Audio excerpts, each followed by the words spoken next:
Sveiki visi, prisijungę kas naujo Microsoft Dynamics 365 Business Central 23 versijos pristatymą bei Softero produktų atnaujinimų pristatymą. Šios dienos planas yra suskirstytas į dvi dalis. Pirmoje dalyje bus kas naujo Business Central 23 versijoje.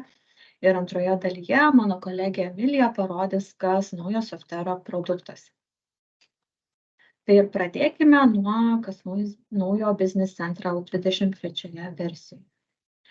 Tai trumpai apie ką šiandieną kalbėsime, tai yra personalizavimas, prekių kortelių pasiekiamumas, išlaidų paskirstymas, analizės įrankis, įmonių konsolidavimas, ataskaitų pasiekiamumas bei skirtukų pavadinimai.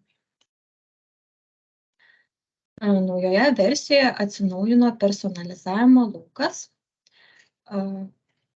Personalizavimą pasirinkus yra žymiai daugiau laukų, kuriuos galėsite įsidėti į Business Centrą. Taip pat atsirado laukas rekomenduojami laukai.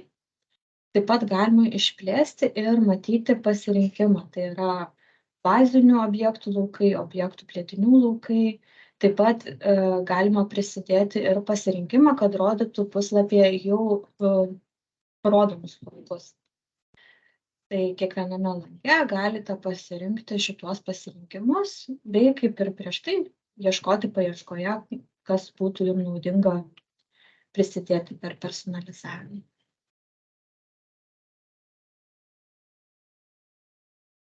Sekantis atnaujinimas yra prekių kortelių pasiekiamumas. Iš pardavimo sąskaitų faktūrų arba pirkimo sąskaitų faktūrų bei užsakymų dabar daug lengviau galima pasiekti prekių korteles. Tarkime, turime prekę ir mes norime įeiti prekių kortelę, prieš tai reikėdavo padaryti net keletą žingsnių, kad iškart tai padaryti. Ir tiesiog paspaudžiame rodyti išsamią informaciją ir iškart patenkame į kortelę, kur galime koreguoti, pasižiūrėti panašiai. Tai tikrai daug patogiau.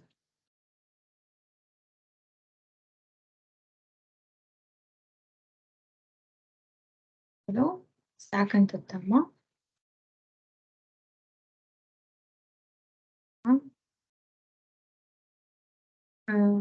Skirtukų pavadinimai.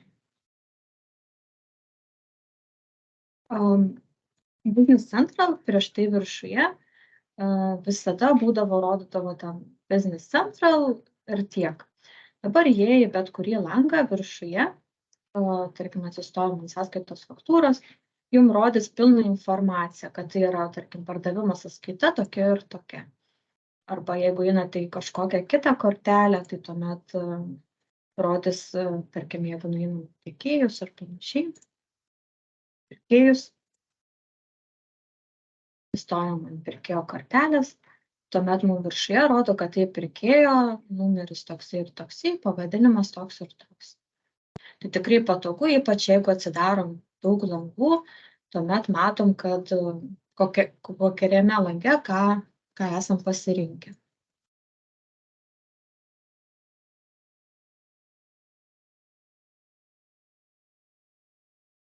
Ataskaitų pasiekiamumas. Microsoftas padarė, kad būtų greičiau pasiekti tam tikras ataskaitas. Jei pasirenkame padidinimo stiklą, yra galimybė peržiūrėti ataskaitas. Paspaudus tą mygtuką, mes patenkame į ataskaitų langą ir iš čia jau galime tada naršyti ir ieškotis, kokių mums ataskaitų būtent reikėtų. Toks mažas pakeitimas, bet tikrai, manau, naudingas. Dėl įmonių konsolidavimo. Pats įmonių konsolidavimas jau ir prieš tai buvo Business Central, tiesiog padarė tam tikrus papildymus. Tai yra, kad įmonės galima konsoliduoti ne tik tame pačiame tenante esančias, bet ir skirtingose tenantuose esančios įmonės. Ką reiktų padaryti? Tiesiog verslo vienetai.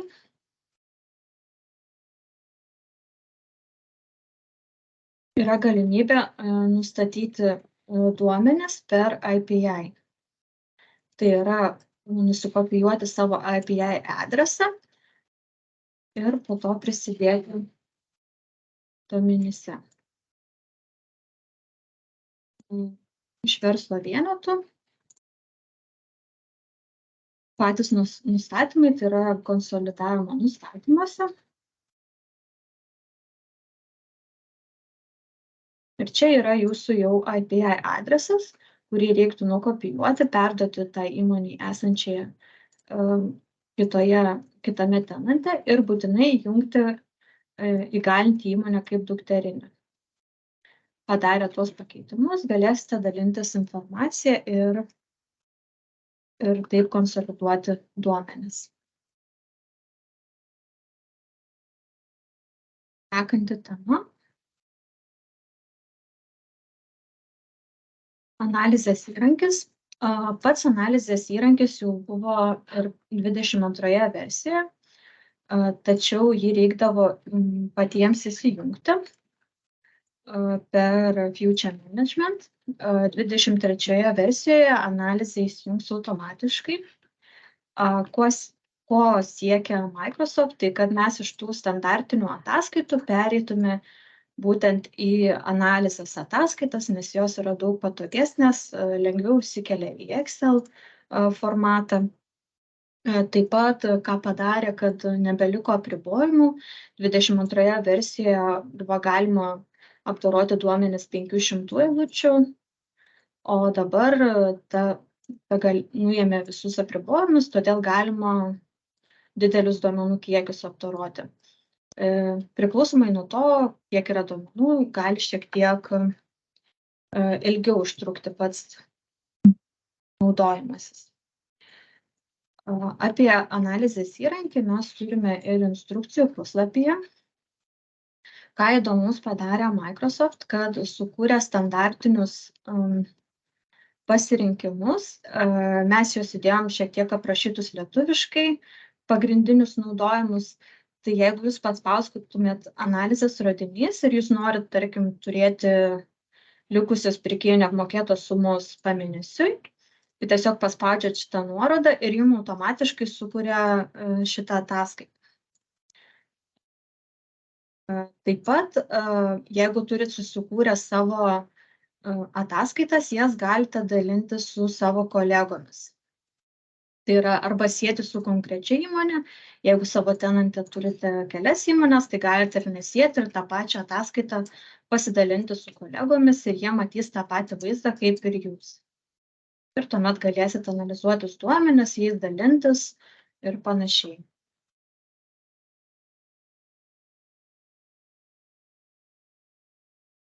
Priskyrimo sąskaita, tai yra išlaidų paskirstymai.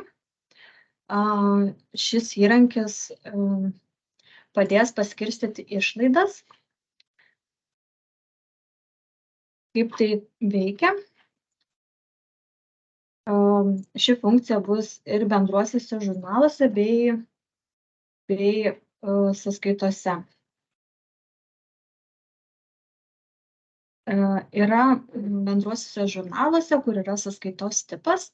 Galima rinktis ne tik DK sąskaitas, tiekėjus, banko sąskaitas, bet ir priskyrimo sąskaitų.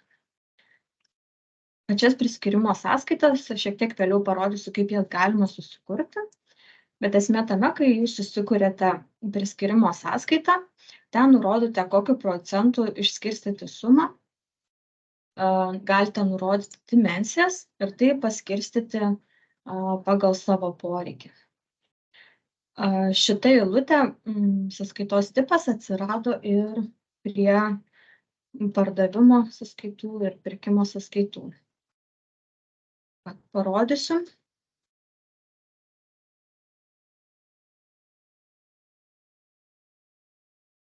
Susikuriame sąskaitą faktūrą.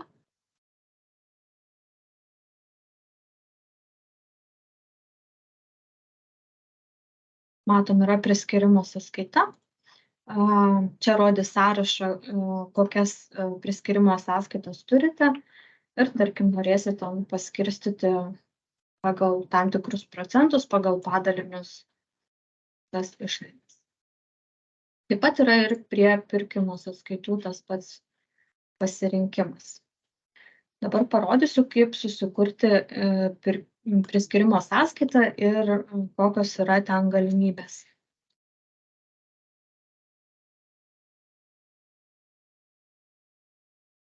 Čia turiu kaip pavyzdžių susikūrus keletą. Kaip matote, sukūriau 2 DK sąskaitas. Pats tipas yra fiksuotas, tai yra, kad visada, tarkim, remonto ir eksploatacinės sąnaudas paskirstysiu 50%. Taip pat galima priskirti dimensijas, priskyriau 50%, tarkim, pardavimų skyriui ir kitą pusę priskyriau administracijai. Visada galima peržiūrėti paskirstymą, bei čia pasikoreguoti ir pasižiūrėti. Tarkim, jeigu yra 1000 eurų suma, tai tą sumą paskirstys tolygiai po 50%. Kaip susikurti atidėjimo sąskaitą, priskyrimo sąskaitą? Tiesiog įrašome pavadinimą.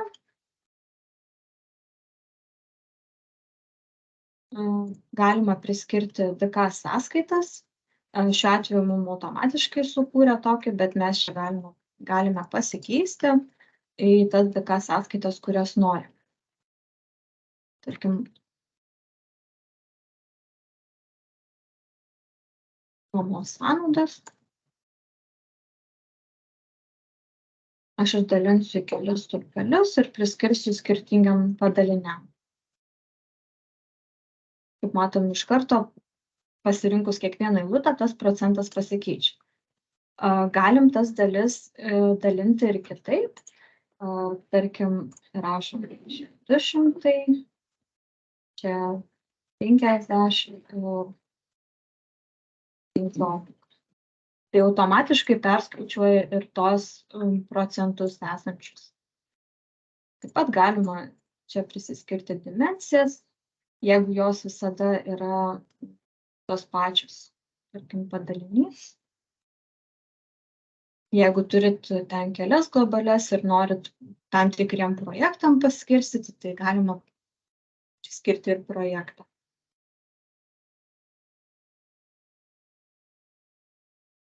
Šiek tiek sudėtingiau yra su kintamosiomis. Kai pasirenkam kintamąsias, iš karto vaizdas yra kitoks. Čia galima skirstyti NDK sąskaitų, banko sąskaitų ir statistinių sąskaitų. Taip pat reikia susikurti priskyrimo sąskaitos numerius. Čia galima rinktis skaičiavimo laikotarpį, ar ten finansiniai metai, savaitė, mėnuo, paskutinis ketvirtis ir panašiai. Šitos laukus, sakė, dar šiek tiek tobulins, jeigu kažkokių trūksta laukų, tai naujesnėje versijoje tikrai tai bus. Kintamasis tai daugiau skirta kintamam išlaidoms skirstyti.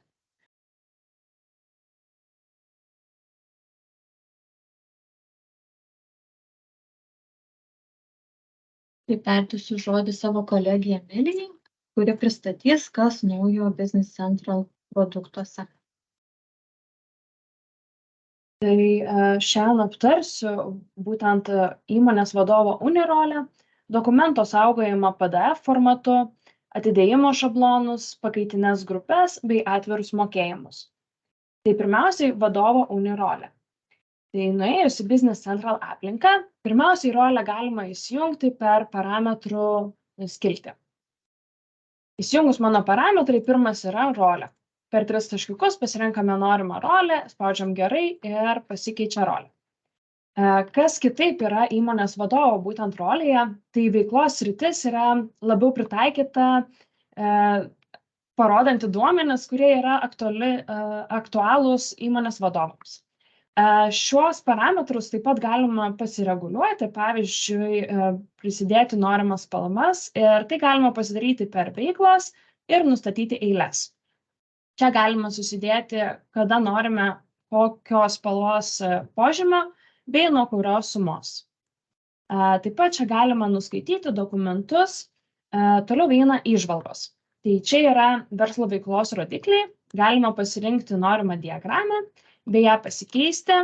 Galima prisidėti mėgstamiausias sąskaitas, tai čia sąskaitos, kurios yra aktualiausios ir kurių sumas norime sekti, tai paspaudus čia, spaudžiame naujas, galima prisidėti naują norimą sąskaitą, bei iš jos jau nueiti į įrašus. Taip pat yra bandomasis balansas ir Power BI ataskaita. Čia galima prisidėti savo norimą ataskaitą, bei per šią vietą ją pasikeisti. Čia galima išsididinti bei sekti norimus rodiklius. Šita įmonės rolė dar yra kol kas koreguojama, tai jeigu turite kažkokių pastebėjimų, visada laukiame ir juos būtinai atsižvelgsime. Toliau. Dokumentų saugojimas PDF formatu. Tai šis dokumentų saugojimas veikia su įvairiais dokumentais. Pavyzdžiui, nuėjus į registruotus pardavimo dokumentus, galima pasirinkti, pavyzdžiui, kelias sąskaitas ir tada spausti, spausdinti bei siųsti ir saugoti kaip PDF uni. Arba galima saugoti būtent tik vieną kažkurią norimą sąskaitą. Tai tada spaudžiame sąskaitą faktūrą bei saugoti kaip PDF uni. Išsaugojus sąskaitą galima dar pasirinkti, ar tai bus pardavimo sąskaita faktūra ar pakavimo lapas. Pasirenkame pardavimo sąskaitą faktūrą ir išsaugome failą. Failas išsisaugojamas ir kai atsidarome, matome jau norimą sąskaitą faktūrą.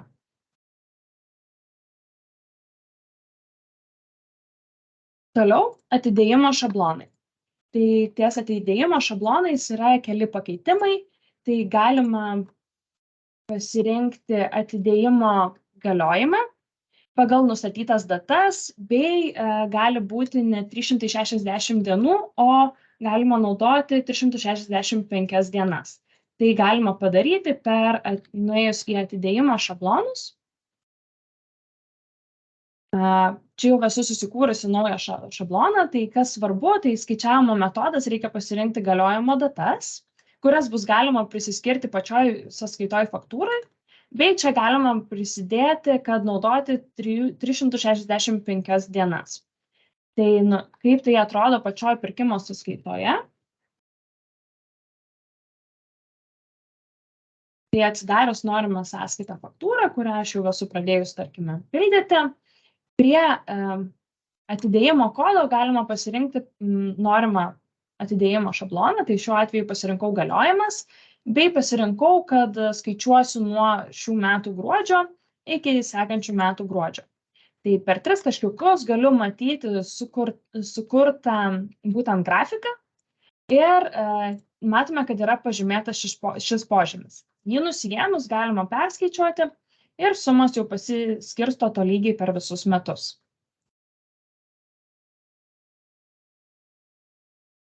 Taip pat tada pakaitinės grupės. Tai šioje vietoje yra pakeitimas, pereiname naudoti Microsoft'o standartinės lenteles, dėl to yra šiek tiek skirtumas. Tai kaip jas reikia prisidėti šiuo metu, tai einant į pirkėjo registravimo grupės arba tiekėjų registravimo grupės, pasirinkus norimą grupę, spaudžiame susiję registravimo grupės bei alternatyvios grupės. Šioje vietoje galima prisiskirti norimą pakaitinę grupę ir tokiu atveju bus galima registruoti norimus įrašus. Taip pat atviri mokėjimai. Tai šioje vietoje yra taip pat pakeistas šiek tiek veikimo principas, būtent, kad neįtakotų greitavaikos. Tai nuėjus į tiekėjų arba pirkėjų sąrašą,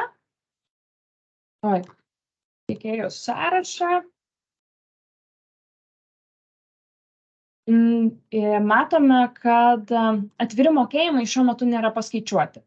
Kad juos suskaičiuoti, reikia spausti apdoroti bei atnaujinti atvirus mokėjimus. Matome, kad mokėjimai persiskaičiavo ir tada jau galima nueiti į norimus išrašus.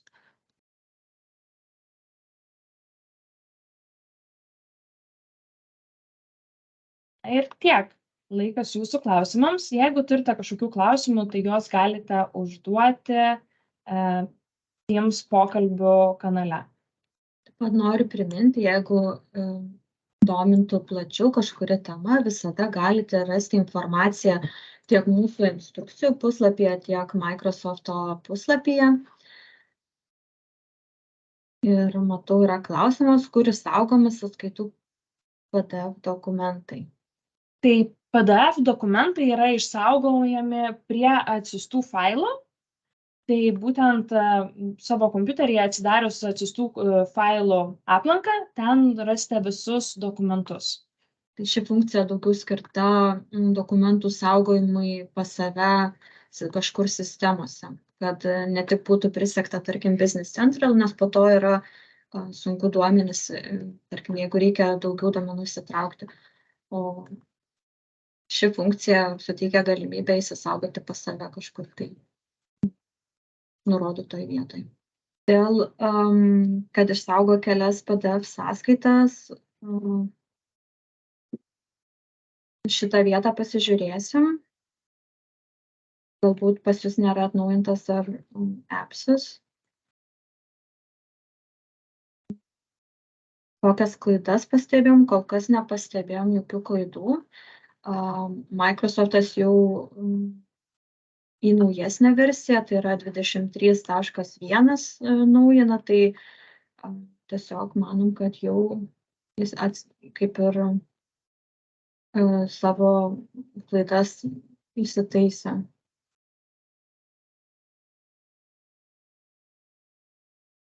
Dėl funkcijų, kurių neliko naujoje versijoje, tai būtent Microsoft'as nebuvo informavęs apie tokias.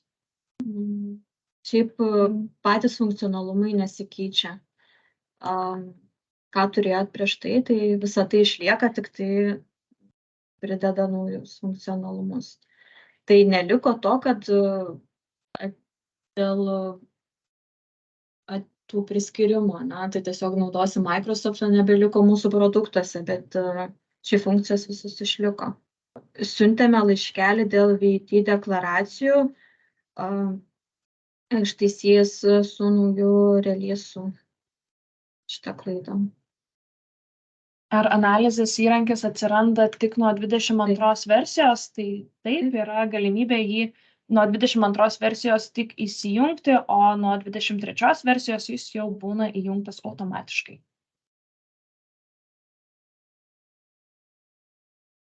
Apie patį analizės įrankį irgi galite pasižiūrėti plačiau mūsų instrukcijų puslapį, yra tikrai plačiai aprašyta galimybės. Ir šiek tiek pristatėm jau 22 versijoje, kai buvo pristatymas. Sveiki, ar yra koks funkcionalumas atidėjimo šablone, kad atkeliautų aprašymo.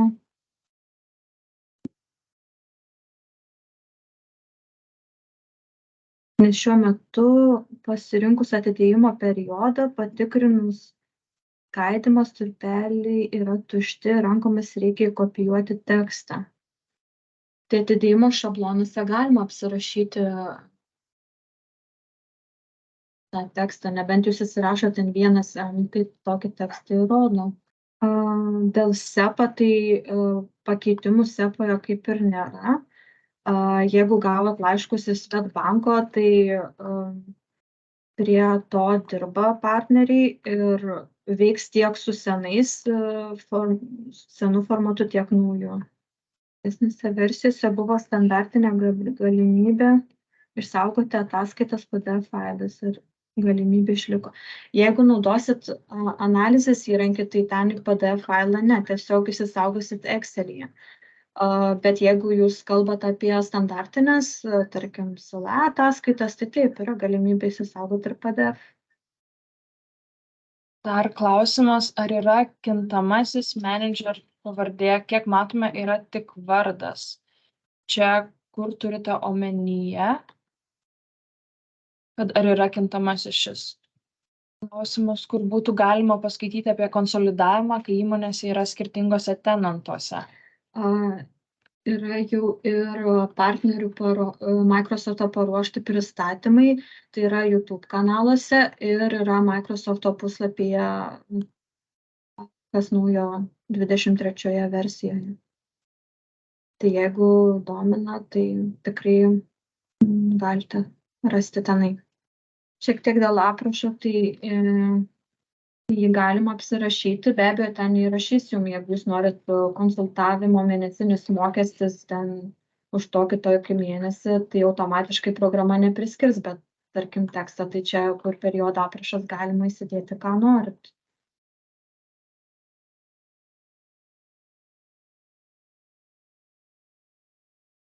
Ar dar turėsime klausimų?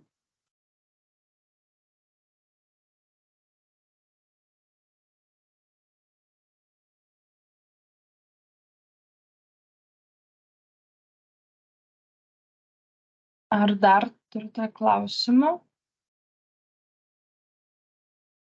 Visą video patalpinsim į YouTube kanalą. Ten galėsite, kas negalėjo dalyvauti, pasižiūrėti. Įdedu linką į Microsoft'o informaciją. Ten galėsit pasiskaityti plačiau apie įvairius pakeitimus, galbūt kažką panaudosit savo kasdieniniame darbe. Tai ačiū jums visiems. Geros dienos. Iki kitų susitikimų.